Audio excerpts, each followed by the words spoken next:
अब दूसरा प्रकरण आता है कि व्यभिचारी भाव किसे कहते? व्यभिचारी भाव किसे कहते हैं? विशेषात अतिरेकात विभावानुभाव अपेक्षया आभिमुख्येन सामुख्येन रस प्रकाशनार्थम चरणा संचरणा। ठीक है, अर्थात विशेषादाभिमुख्येन चरणाद व्यभिचारिण अस्थायी निर्मग्नास्त्रयस्त्रिंशच्च तद्विदाः। से संचरण के कारण, विशेष रूप से सामुख्य से संचरण के कारण, तथा रति आदि अस्थायी भाव कभी प्रकट होते हैं और कभी तिरोभूत होते हैं होने से व्यभिचारी भाव कहे जाते हैं। कभी वो प्रकट होते हैं और कभी तिरोभूत हो जाते हैं। जैसे आकाश में बिजली चमकती है, आकाश में बिजली चमकती तो एक बार झट से चमकती है फिर चली जाती है, तो वो संचरित करते रहते हैं। जैसे आप देखे होंगे कहीं कहीं बिजली लगा करके ऐसे सर्किल में ऐसे घुमाते रहते थे, तो कभी लाल आए कभी पीला आएगा, तो इसी तरह संचरण होता रहता है व्यभिचारी भाव का, संचारी भाव। ठीक है, और इनके जो है 33 भेद तद्विदाः, मतलब व्यभिचारी भावों के जो भेद में 33 क्या नाम से 33 प्रकार के व्यभिचारी भाव का वर्णन किया गया है। ऐसा काव्य प्रकाशकार भी मानते हैं, लेकिन रस गंगाधरकार आचार्य पंडित राज जगन्नाथ को 34 अस्थायी भाव मानते हैं। अब क्यों मानते हैं, यह प्रकरण वहां का है, फिर जब आएंगे तो बताएंगे। स्थिरतया वर्तमाने ही रत्यादौ निर्वेदादय प्रादुर्भाव तिरोभावाभ्याम आभिमुख्येन चरणाद व्यभिचारिणः गच्छन्ति। स्थिरतया वर्तमाने ही रत्यादौ, स्थिरता से वर्तमान रति आदि में निर्वेदादया प्रादुर्भाव तिरोभावाभ्याम, निर्वेद आदि, निर्वेद लानी संख्या जो 33 भाव है, प्रादुर्भाव और इनका तिरोभाव, इन व्यभिचारी भाव का जो प्रादुर्भाव और तिरोभाव रस व्यंजन के लिए सम्मुख होकर के तिरोभावाभ्याम आभिमुख्येन चरणाद व्यभिचारिणः करते। तो मतलब इनका तिरोभाव रस व्यंजन के लिए सम्मुख होकर के अर्थात संचरण करने से व्यभिचारी भाव कहे जाते हैं, तो व्यभिचारी भाव कहा जाता है, इसीलिए इनको व्यभिचारी भाव कहा जाता है। कहा केचते इत्याह, वह व्यभिचारी भाव कौन कौन है उनका अब हम परिगणन कर रहे हैं। वो 33 जो व्यभिचारी भाव आप बता रहे हैं कौन कौन से? कहा निर्वेदा वेग दैन्य श्रम मद जड़ता अवग्रमोहो विमोह स्वप्नापस्मार गर्भा मरण मलस्ता मर्ष निद्रा वहित्था औत्सिकोन्माद शंका स्मृतिमति सहिता व्याधि संत्रास लज्जा हर्षा सूया विषादा सतित चपलता ग्लानि चिंता वितर्का। ये जो है 33 जो अस्थायी भाव बताए, ठीक है, ये 33 अस्थायी भाव साहित्य दर्पणकार ने भी बताया है। तो कौन कौन है? कहा पहला निर्वेद है, फिर आवेग है, श्रम है, नहीं निर्वेद आवेग दैन्य श्रम मद जड़ता औग्र मोह विरोध स्वप्न पस्मार गर्भ मरण अलस्ता अमर्ष निद्रा अवहित्था औत्सुक उन्माद शंका स्मृति मति व्याधि संत्रास लज्जा हर्ष असूया विषाद धृति चपलता ग्लानि चिंता वितर्क। ये 33 प्रकार के व्यभिचारी भावों का परिगणन किया है। कितने हैं? अब इनके क्या नाम से? तो अब निर्वेद क्या है, तो इसका क्या नाम से, इसके लक्षण इत्यादि और उदाहरण को भाष्यकार यहाँ दर्शाए हैं, उनको हम बताने की कोशिश कर रहे हैं। ठीक है,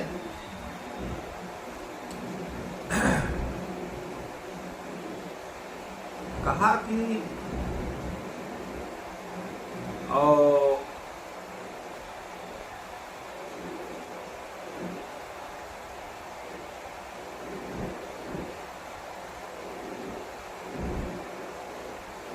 कि निर्वेद किसे कहते हैं? पहली चीज, ठीक। कहा तत्व ज्ञानात् ईर्ष्यादि निर्वेदा स्वावमाननम दैन्य चिंतासु निश्वास वैवर्ण्योच्छ्वसितादि। ठीक है। कहा कि देखिए तत्वज्ञान, पहला पद है तत्वज्ञान। तत्वज्ञानम नाम किम? कहा यथार्थ वस्तु, यथार्थ वस्तु का जो वास्तविक वास्तुबोध हो उसी का नाम क्या है? तत्वज्ञान। तत्वज्ञान कहा तत्वज्ञान और आपत्ति, आपत माने आपत्ति, ईर्ष्या आदि से अपना जो अवमाननम, स्वावमाननम मतलब अपना अपमान करना, निर्वेद कहा जाता है। समझ रहे हो ना जी? तत्वज्ञान से, आपत्ति से, ईर्ष्या आदि से अपना जो अपमान का वो कहा जाता है, उसी का नाम है निर्वेद।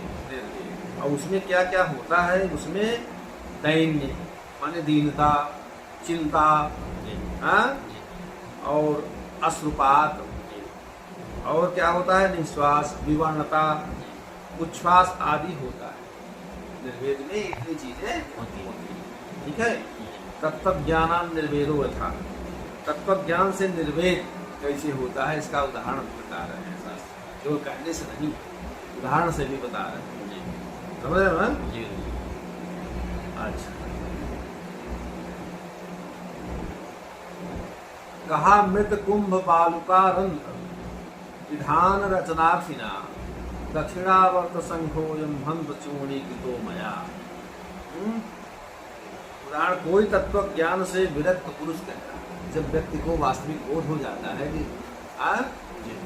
ब्रह्म सत्यम जगन मिथ्या जीवो ब्रह्म ही बनावर है, केवल मात्र इस संसार में ब्रह्म ही सत्य है, ये जो संसार में चमक धमक दिखाई दे रहे सब मिथ्या है, इस प्रकार का जब बोध हो जाता है तो उसी का नाम है तत्व ज्ञान से जब आदमी को व्यक्ति हो। ऐसा पुरुष यहाँ कहता है क्या कि मृत कुंभ बालुका रंध्र विधान रचनार्थिना, मिट्टी के घड़े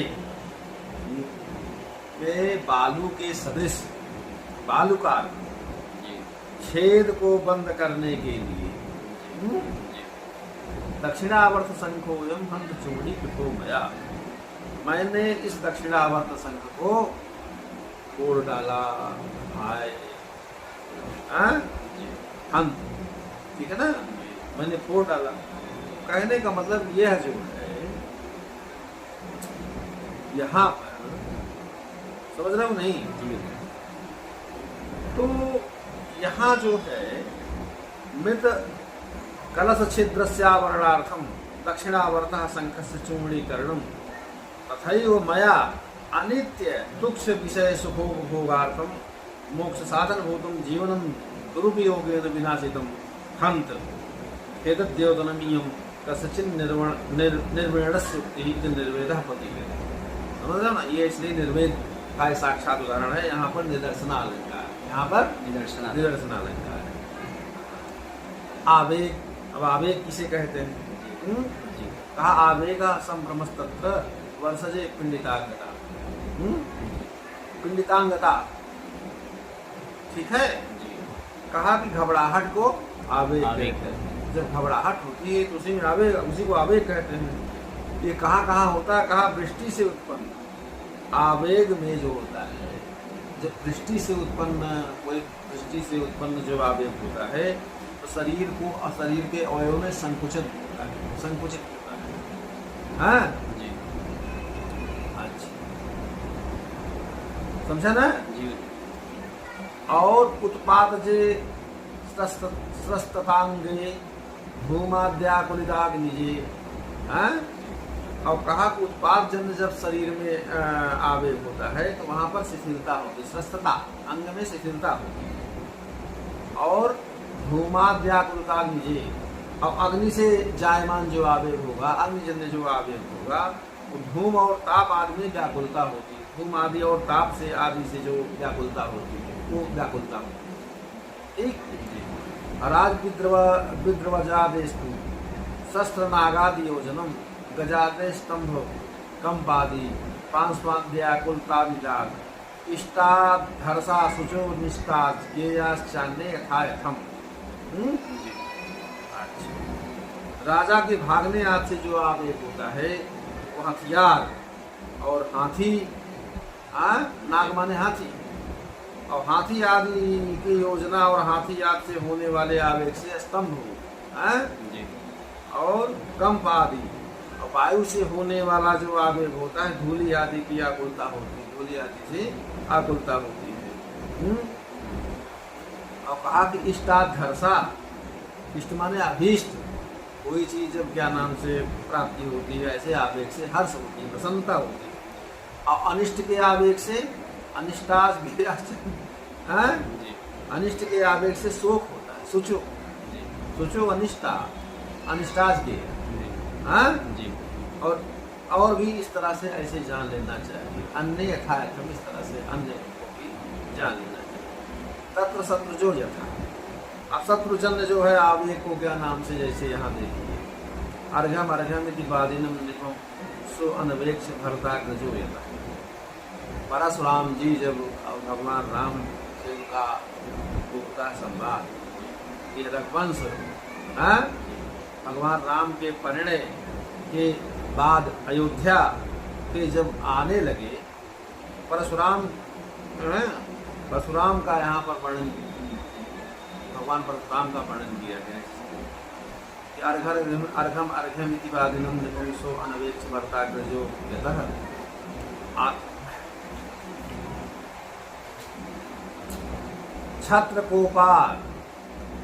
छत्रकोप दहन चिसतता संदधे दृश्यमुग्रता तारकाम। रघुवंश कहा कि देखिए परशुराम जी कह रहे हैं, भगवान परशुराम कह रहे हैं कि अर्घ लाओ अर्घ लाओ, अर्घ की बात ऐसा जो कह रहे हैं, निपमसो अनवेक्ष भरताग्रजो यतः, ऐसा कहने वाले राजा दशरथ की अपेक्षा परवाह न करके जिस ओर रामचंद्र जी, भरताग्रज माने भगवान रामचंद्र थे, उसी समय उसी ओर छत्रकोप दहन गहना तथा संदधे दिशमुग्रता तारकाम। कहा क्षत्रियों के प्रति कोपाग्नि की ज्वाला स्वरूप ऊंची पुतली वाले दृष्टि का संधान किया, मतलब उस तरह से वो क्या नाम से उन्हें देखा। यह रघुवंश महाकाव्य का पद्य है। संदधे संहितमान अर्थात दशरथस्य शत्रुरूपस्य भार्गवस्य दर्शने आवेगा। यहाँ पर तथोद्धता छंद, यहाँ पर तथोद्धता छंद